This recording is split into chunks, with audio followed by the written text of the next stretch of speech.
Halo, selamat pagi. Sebelumnya, perkenalkan nama saya Indah Agustina Nainggolan, kelas 3C, NPM A1A020103, Prodi Pendidikan Bahasa Indonesia dengan dosen pengampu Bapak Wisman MPD. Materi yang akan saya bahas yaitu tentang teknik pembelajaran bahasa. Apa saja teknik pembelajaran bahasa itu? Nah, ini dia teknik pembelajaran bahasa. Yang pertama ada teknik diskusi, yang kedua teknik template, yang ketiga teknik role play, yang keempat teknik brainstorming, yang kelima teknik pengamatan.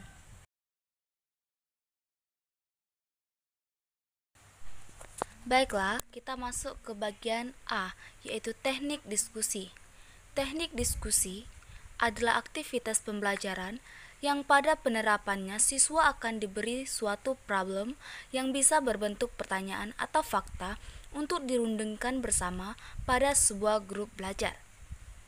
Model diskusi merupakan pengajaran yang berfokus pada cara belajar siswa untuk bisa memecahkan kasus dari sebuah masalah. Metode ini dilakukan oleh dua atau lebih siswa yang saling berinteraksi. Sebelum aktivitas diskusi dimulai, guru akan menjelaskan beberapa materi sebagai bahan stimulus bagi siswa dalam berdiskusi. Setelah aktivitas diskusi selesai, siswa akan mempresentasikan hasilnya di depan kelas mereka. Baiklah, sekarang kita masuk ke langkah-langkah penerapan teknik diskusi.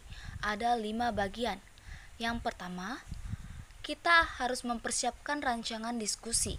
Yang kedua, tentukan arah diskusi sehingga diskusi bisa sesuai dengan target belajar. Yang ketiga, jumlah anggota grup diskusi disesuaikan dengan karakter dari diskusi dan tujuan.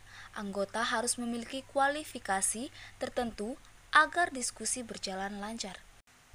Yang keempat, masalah yang akan didiskusikan direncanakan dengan baik. Yang kelima, manajemen waktu pelaksanaan diskusi harus ditentukan dengan baik juga.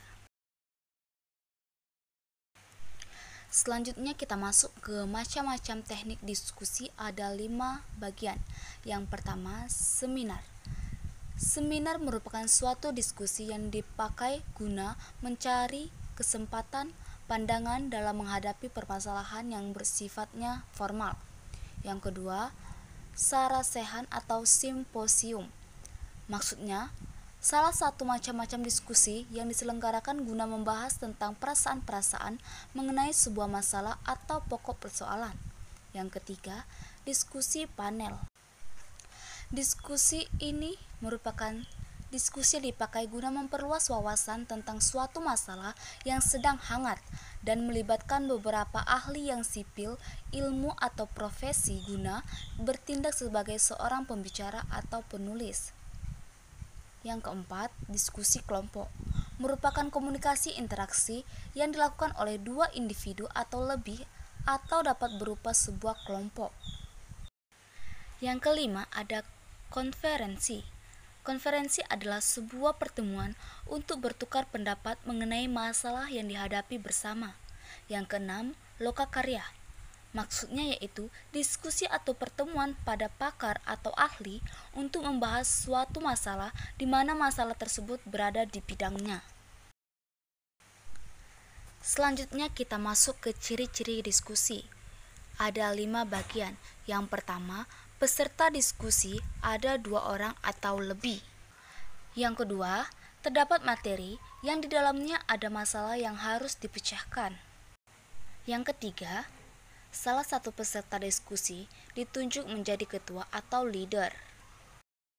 Yang keempat, dalam aktivitasnya terdapat arus tukar informasi dan pendapat.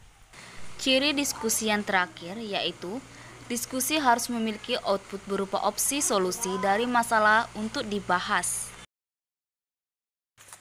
Selanjutnya kita masuk ke penerapan diskusi, di mana penerapan diskusi ini ada 10 poin. Yang pertama, membagi susunan grup diskusi mulai dari ketua, juru tulis, dan peserta.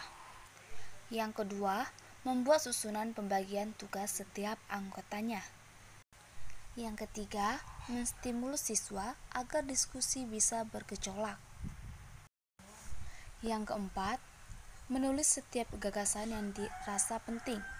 Yang kelima, siswa ditantang untuk bisa menerima setiap pemikiran anggota lainnya. Yang keenam, membuat kondisi lingkungan diskusi menjadi nyaman. Yang ketujuh, mempresentasikan hasil diskusi. Yang kedelapan, menarik kesimpulan dari hasil diskusi. Yang kesembilan, melakukan revisi dan evaluasi terhadap hasil diskusi. Yang kesepuluh, hasil dan aktivitas diskusi dinilai untuk digunakan sebagai bahan evaluasi agar diskusi selanjutnya bisa lebih baik lagi.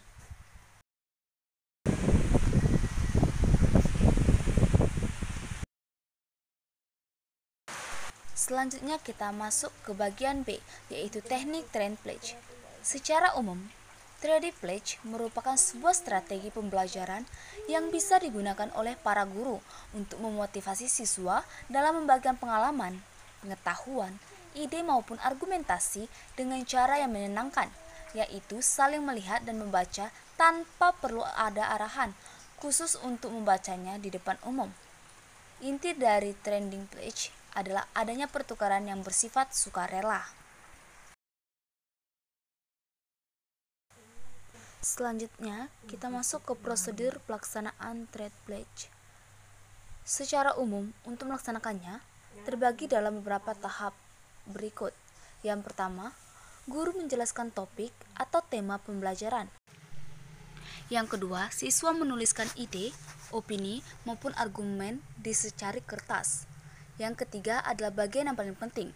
Para siswa kemudian diizinkan untuk bebas berjalan-jalan dan saling membaca tulisan masing-masing lalu bertukar pikiran dengan siswa lainnya. Keempat, guru melakukan evaluasi. Tujuan dan manfaat. Ada banyak sekali alasan kenapa seorang guru akhirnya memilih menggunakan trend pledge dalam pembelajarannya, karena ia melakukan beberapa alasan sebagai berikut. Yang pertama, meningkatkan literasi. Yang kedua, melatih kemampuan menulis. Yang ketiga, memberi kesempatan siswa untuk berbagi. Kemudian, mengajarkan toleransi dan keberagaman. Yang selanjutnya, memberi ruang kepada siswa yang pemalu. Yang terakhir, melatih kreativitas. Selanjutnya, kita masuk ke materi teknik role play. Menurut Mulyono, role playing atau bermain peran adalah metode pembelajaran yang diarahkan untuk mengkreasi peristiwa sejarah, peristiwa aktual, atau kejadian-kejadian yang mungkin muncul pada masa mendatang. Sedangkan menurut Syaiful, role play atau bermain peran adalah suatu cara penguasaan bahan pelajaran melalui pengembangan dan penghayatan anak didik. Jadi, role play adalah metode pembelajaran di mana siswa memainkan peran dengan menirukan gerakan dan mengembangkan peran tersebut sesuai dengan masalah yang sedang dihadapi, serta menyelesaikan masalah tersebut. Bermain peran pada prinsipnya merupakan pembelajaran untuk menghadirkan peran-peran yang ada dalam dunia nyata ke dalam suatu pertunjukan peran di dalam kelas atau pertemuan, yang kemudian dijadikan sebagai bahan refleksi agar peserta didik memberikan penilaian. Dan tujuan dari role play adalah untuk memecahkan suatu masalah agar memperoleh kesempatan untuk merasakan perasaan orang lain. Baiklah, selanjutnya kita masuk ke bagian D, yaitu teknik brainstorming. Teknik ini melontarkan masalah kepada peserta didik yang harus dijawab atau ditanggapi oleh mereka, sehingga masalah tersebut berkembang menjadi masalah baru.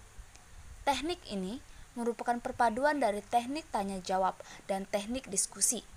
Teknik ini bisa diterapkan dalam pembelajaran sastra seperti puisi, cerpen, atau novel. Selanjutnya, kelebihan dari teknik brainstorming.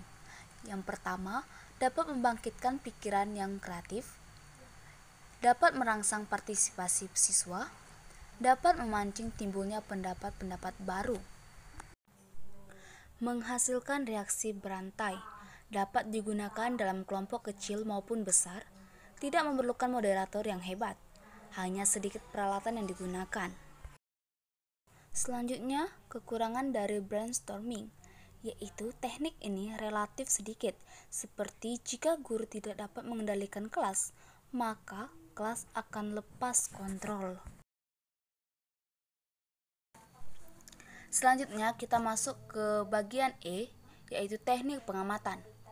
Metode observasi ialah pengamatan langsung menggunakan alat indera atau alat bantu untuk menginderakan suatu subjek atau objek.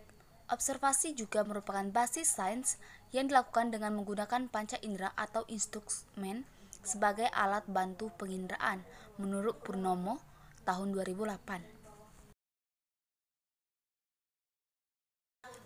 1. Penggunaan metode observasi. A. Melatih siswa untuk peka terhadap peristiwa atau gejala yang terjadi dalam lingkungannya. B. Melatih siswa untuk mengambil keputusan yang tepat sesuai dengan nilai-nilai moral yang diperoleh di kelas. Yang C. Memperluas cakrawala siswa mengenai nilai-nilai moral atau ilmu pengetahuan yang diperoleh di dalam kelas dipandukan dengan kenyataannya. Yang kedua, tujuan metode observasi. Yang pertama, untuk memperoleh data atau fakta. Yang kedua, untuk melihat, mengamati, dan menghayatinya secara langsung dan nyata mengenai objek tertentu. Yang ketiga, untuk memperoleh kesimpulan dari hasil observasi yang dilakukan peneliti. Yang ketiga, yaitu langkah-langkah metode observasi. Ada 5 bagian. Yang pertama, melakukan pengamatan.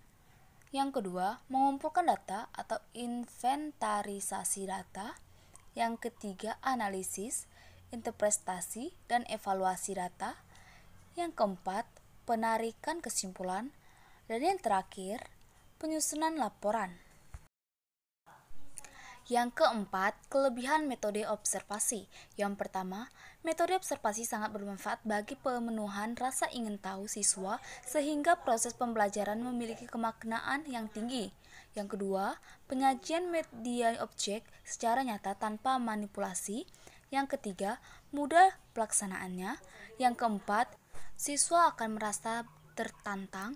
Yang kelima, siswa akan memiliki motivasi belajar yang tinggi. Yang terakhir, memungkinkan pengembangan sifat ilmiah. Jika ada kelebihan, maka akan ada kelemahan. Maka kelemahan metode observasi yang pertama, memerlukan waktu persiapan yang lama. Kedua, memerlukan biaya dan tenaga yang lebih besar dalam pelaksanaannya. Yang ketiga, objek yang diobservasi akan menjadi sangat kompleks ketika dikunjungi dan mengamburkan tujuan pembelajaran. Nah, itulah pembahasan yang dapat saya jelaskan. Semoga dapat membantu wawasan Anda tentang teknik pembelajaran bahasa. Sekian dan terima kasih.